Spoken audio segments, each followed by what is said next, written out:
दोस्तों, पुनर्जन्म की घटनाएं हम लोग अक्सर सुनते रहते हैं और हिंदू संस्कृति में इसका अच्छा खासा वर्णन भी मिलता है। कुछ लोग अपने पुराने जन्म के नाम, चेहरे और जगह को याद रखते हैं।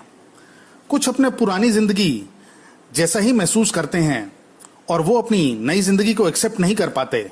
आइए आज हम कुछ ऐसे ही किस्सों को संक्षेप में जानते हैं। 2015 में रिटायर्ड फायर फाइटर जेफरी कीन ने कहा कि उनके पास इस चीज के काफी सबूत हैं कि वो अपने पिछले जन्म में सिविल वॉर के जनरल जॉन पी गॉर्डन थे। एक बार वो एक मैदान से गुजर रहे थे जहां सिविल वॉर लड़ी गई थी और उन्हें एक झटका लगा और उन्हें बहुत पसीना आने लगा और वो ढंग से सांस नहीं ले पा रहे थे। उन्होंने ये बात एक साइकिक को बताई और उससे बात करने के दौरान जेफरी ने कहा, नॉट येट। ये शब्द उन्होंने क्यों कहा इसका उन्हें नहीं पता चला। कुछ दिनों बाद वो एक मैगजीन देख रहे थे और उसमें सिविल वॉर पे एक लेख था जिसमें जनरल गॉर्डन ने अपने सैनिकों को नॉट येट कहा। ये इसलिए कहा कि अभी हमला करने का सही वक्त नहीं है। हैरानी की बात यह है कि जनरल ने नॉट येट शब्द उस जगह कहा था जहां जेफरी को सांस लेने में तकलीफ आई थी। एक और अजीब बात थी, उस मैगजीन में जनरल की एक फोटो भी थी जो हूबहू जेफरी जैसी ही लग रही थी। वैसे बात यहीं खत्म नहीं होती है। जब जेफरी 30 साल के थे तो उन्हें जबड़े में बहुत ज्यादा दर्द महसूस हुआ और उन्हें हॉस्पिटल जाना पड़ा, लेकिन इस चीज का कोई कारण नहीं मिला। लेकिन इन्वेस्टिगेटर्स ने जब जनरल के जीवन में झांका तो उन्हें पता चला कि जब वो 30 साल के थे तो उनके जबड़े में गोली लग गई थी। दोस्तों, है कि नहीं हैरानी वाली बात। 4 साल की उम्र में रायन हैमन को रोज सपने आने लगे जिसमें उसे चेहरे और जगहें दिखने लगी जिसके बारे में उसे कुछ नहीं पता था। थोड़े दिनों बाद उसे ये सब समझ आने लगा कि ये सब चेहरे और जगह उसे हॉलीवुड की तरफ ले जा रही थी। उसकी मां सिंडी ने तब ये सोचा कि मामला गंभीर है तो उसने हॉलीवुड पे कुछ किताबें देखना शुरू कर दिया। इसी दौरान रायन ने एक फोटो में एक आदमी की तरफ इशारा करते हुए कहा कि ये वही है पिछले जन्म में।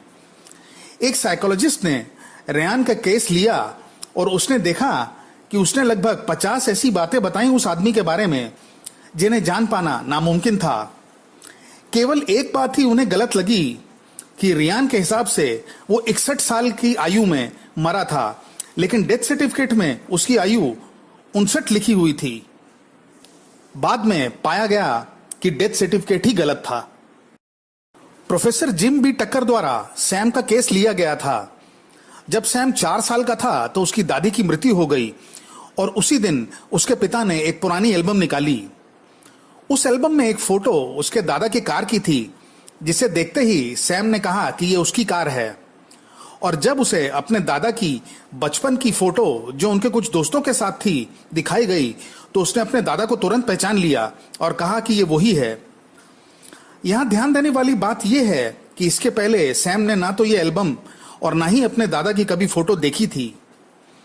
एक बार सैम ने अपनी मां से कहा कि उसके पिछले जन्म में जब वो अपने दादा था तो उसकी बहन को किसी ने मछली बना दिया था। उसकी मां ने पूछा कि ये किसने किया तो उसने कहा, बुरे लोगों ने। एक्चुअली उसके दादा की बहन का मर्डर हो गया था और उसके बाद उसकी लाश पानी में फेंक दी गई थी। पॉल रूमन जब 2 साल के थे तब वो अपने आप को पैम कहने लगे। ये पैम रॉबिन्सन एक अश्वेत महिला थी जो कि 1993 में पैक्सटन होटल में आगजनी के दौरान मारी गई थी। उसने कहा कि वो मर के भगवान के पास चली गई और फिर भगवान ने उसे नीचे धक्का दे दिया और वो पैदा हुआ। पॉल की मां ने तफ्तीश की तो उसे पता चला कि पैम रॉबिन्सन नाम की एक अश्वेत महिला होटल में आगजनी के दौरान मारी गई थी। एक बार एक महिला जिसकी 2 दिन बाद डिलीवरी थी, उसे सपना आया कि एक आदमी जिसका चेहरा खून से लथपथ था उसके कमरे में घुसा चला आ रहा था। उस महिला ने उसे रोका और कहा कि वो अंदर ना आए। इस पे उस आदमी ने कहा कि उसे गोली लगी है और उसका मर्डर हुआ है और उसने अपना नाम भी उस महिला को बताया। उस महिला ने जब वो उठी तो ये बात अपने पति को बताई और उसके पति ने कहा कि वो इस नाम के आदमी को जानता था और उसकी कुछ दिन पहले ही मृत्यु हुई है। इस महिला का जब बच्चा हुआ तो 2 साल के बाद उसने कहा कि वो वही आदमी है और उसकी दुर्घटना में मौत नहीं हुई बल्कि उसे मार दिया गया था। इसके बाद इस बच्चे के माँ बाप उसे उस शहर में लेके गए जहां वो आदमी रहता था। तो वो तुरंत ही गाड़ी से उतरा और घर के अंदर चला गया। उसने उस आदमी की बीवी और बच्चों को यह बात बताई और पहले तो उन्हें विश्वास नहीं हुआ, लेकिन उसके बाद बहुत सी पुरानी बातें बताने पर उन्हें विश्वास हो गया। उस आदमी की बीवी और बच्चे इस बच्चे से अक्सर मिलते रहे। धन्यवाद। तो दोस्तों, ये था आज का हमारा वीडियो। आशा करते हैं आपको ये वीडियो पसंद आया होगा। अगर हाँ, तो प्लीज इस वीडियो को लाइक करें और इसे अपने फैमिली और फ्रेंड्स के साथ शेयर करें। और अगर आप हमारे चैनल पे पहली बार आए हैं तो चैनल को सब्सक्राइब जरूर करें और साथ ही साथ बेल आइकन को भी दबाना ना भूलें, ताकि आपको हमारे अगले वीडियोस का नोटिफिकेशन मिल सके। तो चलिए, आज के लिए बस इतना ही। मिलते हैं अगले वीडियो में कुछ इंटरेस्टिंग फैक्ट्स के साथ। नमस्कार।